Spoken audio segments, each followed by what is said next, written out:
நல்ல ஒரு அருமையான செய்தி, கிறிஸ்மஸோடு கூட சேர்ந்த ஒரு செய்தி. ஏன்னா கிறிஸ்மஸ் அந்த ஒரு ஸ்மெல் நமக்கு இருக்குது, ஃபீல் இருக்குது இல்லையா, கிறிஸ்மஸ் ஃபீல் நமக்கு இருக்குது.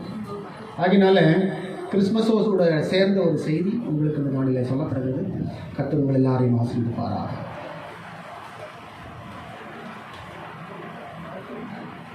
இயேசுவின் பிறப்பு. எப்பவுமே பைபிளில் ஆண்டவர் எதுவுமே முன்கூட்டி சொல்லாமல் செய்ய மாட்டார். அது நீங்கள் நல்லா புரிஞ்சுக்கிடுங்க. கர்த்தர் God will inform first before the ஏஜஸ்ன்னு சொல்லலாம், காலகாலங்களுக்கு முன்னாடி சொல்லுவார். ஆனால் அது அப்படி இருக்கு. ஏன்னா அது ஆண்டவருடைய வார்த்தை. மனுஷன் சொல்கிறதெல்லாம் காணாமல் காற்றுல போயிடும். ஆனால் தேவனாகிய கர்த்தர் ஒரு விஷயத்தை பூமிக்கு செய்கிறார் என்று சொன்னால் அது அழிவானாலும் சரி, ஆசீர்வாதமானாலும் சரி, நாசம் மோசங்களானாலும் சரி, எதுவானாலும் சரி, முன்கூட்டியே மனிதர்களுக்கு சொல்லப்படும். அந்த ஒரு ரெஸ்பான்சிபிலிட்டியை கர்த்தர் வைத்துக் கொள்கிறார். அவர் எடுத்துக்கொள்கிறார். அந்த வரிசையில் தான் இன்னைக்கு நாம இயேசுவின் பிறப்பு கிமு 1460 சொல்லப்பட்ட தீர்க்க தரிசனம், காலம், ஆசீர்வாதம், இதுல ஒரு 3-4 கதாபாத்திரங்கள் இதுல இருக்கிறாங்க. எத்தனை கதாபாத்திரம் தெரியுமா? பாலாக் அப்படிங்கிற ஒரு அரசர் இதில் ஒரு கதாபாத்திரமாக நிற்கிறாரு. பிலேயாம் அப்படிங்கிற ஒரு தீர்க்கதரிசி இதில் கதாபாத்திரமாக நிற்கிறாரு. இன்னும் கொஞ்சம் நீங்கள் பார்த்தீங்கன்னா இஸ்ரவேல் மக்கள் எகிப்திலிருந்து வருகின்றார்கள். ஒரு திரளான கூட்டம் இதற்கு ஒரு கதாபாத்திரமாக நிற்கிறார்கள்.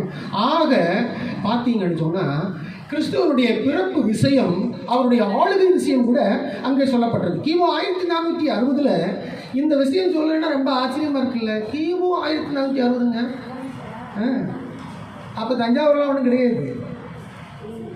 தஞ்சாவூரில் யாருமே இல்லை, எதுவுமே இல்லை.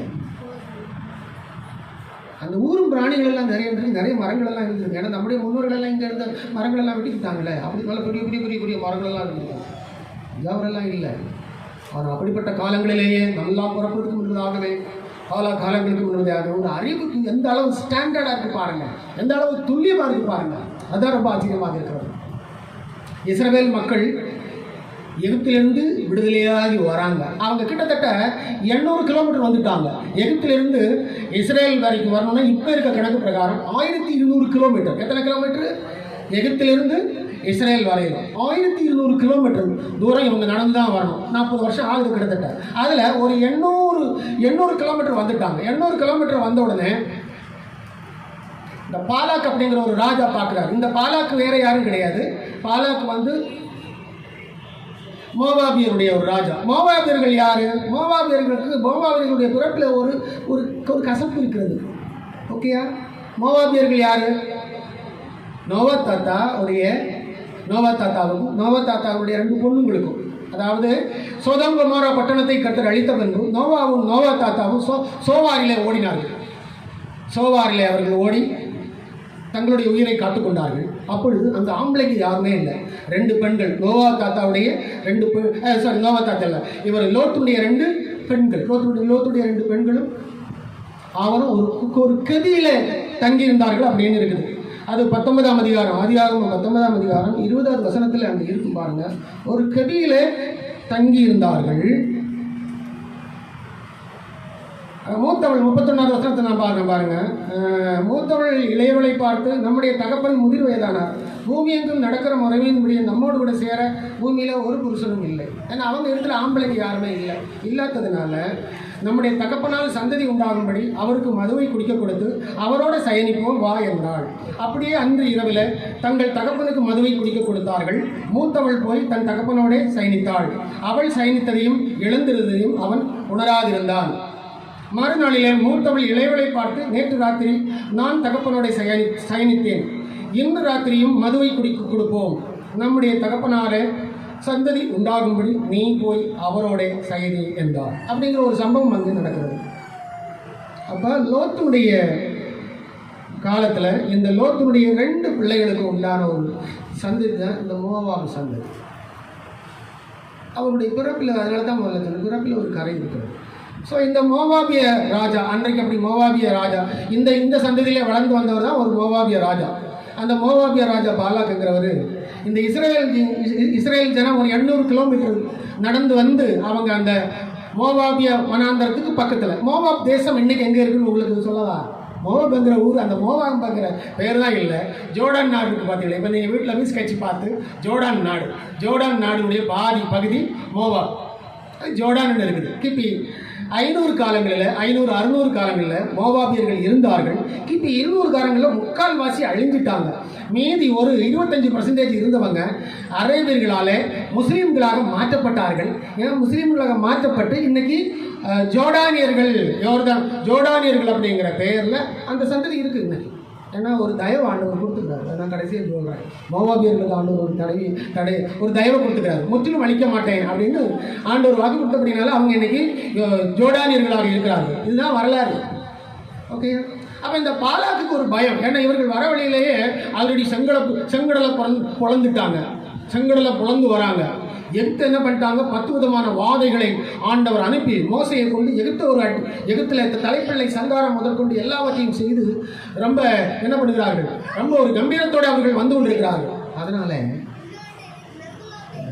பயம் ஆகிப்போச்சு. பாலாக் அப்படிங்கிற அந்த ராஜாவை பார்த்து, பாலாக்குங்கிற அந்த ராஜா இந்த இஸ்ரவேல் மக்களை பார்த்து பயந்துட்டார். பயந்ததுனால தான் பிலேயாமை கூப்பிடுறார். பிலேயாம் அவர் ஒரு தீர்க்கதரிசியாக இருந்தார். சரியா? பிலேயாம் ஒரு தீர்க்கதரிசி. அவருக்கு ஒரு சபிக்கிற வரம் இருக்கிறது. சபிக்கிற வரம்லாம் நமக்கெல்லாம் கிடைச்சுன்னா நல்லா இருக்கும்ல. நான் ஆண்டவருடைய பிள்ளையான வானத்திலிருந்து அக்கினி வந்து உன்னையும் உன் குடும்பத்தையும் எரிக்க கடவுள் அப்படின்னு சொன்ன உடனே என்ன பண்ணிடுவோம், வானத்திலிருந்து அக்கினி வருமா எரிச்சிடுவோம். அப்போ நாம கிறிஸ்தவங்க எல்லாரையும் எரிச்சிடுவோம் இல்லை? அப்படித்தானே? ஆனால் பாலாக்குக்கு அப்படிப்பட்ட, பிலேயாமுக்கு அப்படிப்பட்ட அந்த ஒரு ஸ்பெஷாலிட்டியை கொடுத்துருந்தாங்க. அப்போ பாலாக்கு வந்து பிலேயாம கூப்பிடுறது ஆள் அனுப்புறாரு. எப்படி இந்த ஜனத்தை நம்மால் சமாளிக்க முடியாது. என்ன ஆகும், 22, 23, 24 வசனங்கள் எல்லாம் வீட்டில் போய் படித்து பார்த்தீங்கன்னா நல்லா இருக்கும். பார்க்குறதுக்கும் வாசிக்கிறதுக்கும் கேட்குறதுக்கும் அந்த அதிகாரங்கள் நல்லா இருக்கும். அப்போ பிலேயாமை கூப்பிட்டு வரதுக்கு இந்த பாலாக்குங்கிற ராஜா ஆள் அனுப்புனாரு. பிள்ளையாம கூப்பிடுறதுக்கு ஒருத்தர் போறாரு. அண்ணே வாங்கண்ணே அப்படின்னு. உடனே பிள்ளையாம என்னப்பா தம்பி, ஒரு பெரிய ஜனக்கூட்டம் எகிப்திலிருந்து வந்துட்டு இருக்குது. அவங்கள என்னால் அடிதடி பண்ணி யுத்தத்துக்கு போய் ஜெயிக்க முடியாது. அதனால் நீங்கள் வந்து நின்று அந்த மோவாபிய மலையில் நீங்கள் வந்து நின்று, இப்போ இருக்க ஜோர்டான் நாடுல பாரி மோவாபிங்கிற அந்த மலைக்கு மேலே நின்று அவங்கள சபிச்சா போகிறோம். எப்படி சபிக்கணும்? எப்படியோ சபிங்க அண்ணே, சபிங்கண்ணே. அவங்களுக்கு தான் 2 மூட்டை கோல்டு தரேன், 4 மூட்டை சில்வர் தரேன் அப்படின்னு சொன்னார். ஓகேயா? பாருங்க, இந்த பகுதியில் தேவதூதன், தேவனாகிய கர்த்தர் எல்லாம் சம்பந்தப்படுறாங்க. பாருங்க, இப்போ பாலாக்கு வந்து இந்த மாதிரி பிள்ளையாம என்ன பண்றாரு, சபிக்கிறதுக்காக கூப்பிடுகிறார். அதுவும் யாரை சபிக்கிறதுக்காக? இஸ்ரவேல் மக்களை சபிக்கிறதுக்காக. இஸ்ரேல் தான் சிங்கமாச்சு. கர்த்தர் நினைச்சா அவங்கள என்ன பண்ண முடியும்? கர்த்தரே அவங்கள வழிநடத்தி கொண்டு வராரு. மோசையின் மூலம் அவங்கள வழிநடத்தி கொண்டு வரதே கர்த்தர். அப்படியே அப்போ இப்போ பிள்ளையவனுடைய விஷயம் எப்படி இருக்குது? அது ஒரு எதிரான விஷயமாக பார்க்கப்படுகிறது. அது ஒரு எதிரான விஷயமாக பார்க்கப்படுகிறான் தான் ஆண்டவர் பார்த்தாரு. பிள்ளையாம சபிக்க என்ன பண்ணக்கூடாது, விடக்கூடாது அப்படின்னு கர்த்தர் முடிவெடுக்கிறார். இந்த இடத்துல நீங்க ஒன்று புரிஞ்சுக்கணும், உனக்கு எதிராக உருவாக்கப்படும் எந்த ஆயுதமும் வாய்க்காதே போகும் என்கிற அந்த வசனம் நமக்கு இப்போ ஞாபகத்துக்கு வரணும். இப்போ பாருங்க, இஸ்ரவேல் மக்களை சபிப்பதற்காக பிள்ளையா வந்துட்டு இருக்கிறாரு. ஏன்னா பாலாக்கு நிறைய கோல்டு கொடுக்க போறாரு. அதனால பிள்ளையா என்ன பண்றாரு, வந்துகிட்டு இருக்கிறாரு. ஆனா கர்த்தரும் வந்துகிட்டே இருக்கிறாரு. அதான் உண்மை. என்னது? கர்த்தரும் வந்துகிட்டே இருக்கிறாரு. அப்ப பிலேயாம் பாலா இந்த 2 பேருக்குமே ஒரு கான்ட்ரடிக்ஷன் வருது. பாத்தீங்களா? இப்ப பிலேயாமும் ஆரம்பத்தில் என்ன நினைச்சாரு, போய் சபிச்சுட்டு ராஜா கொடுக்கறத என்ன பண்ணிடுவோம், வாங்கிட்டு வந்துடுவோம் அப்படின்னு நினைச்சாரு. ஆனா கர்த்தர் அதை என்ன செய்யவில்லை, விடவே இல்லை.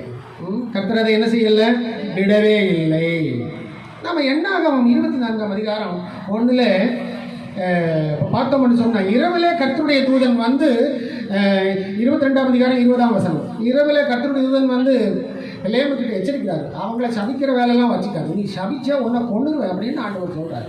சபிச்சான்னா உனக்கு நல்லா இருக்காது அப்படின்னு சொல்லி 22ஆம் அதிகாரத்தில் 22ல் தூதன் நிற்கிறாரு. பாருங்க, உருவன பட்டயத்தோடு கூட தூதன் நிற்கிறார். இன்னும் கொஞ்சம் போக போக போக போக கழுதைக்கு கண்ணில் அந்த தூதன் நிற்கிறது தெரியுது. பிலேயாம் கழுதைக்கு மேலே தான் ஏறி போனார். இப்போ இருக்க பைக்கெல்லாம் கண்டுபிடிக்கலையேப்பா, பைக்கெல்லாம் அன்னைக்கு கண்டுபிடிக்கல. அதனால ஓகேயா, கழுதை தான் பைக் வாங்குது.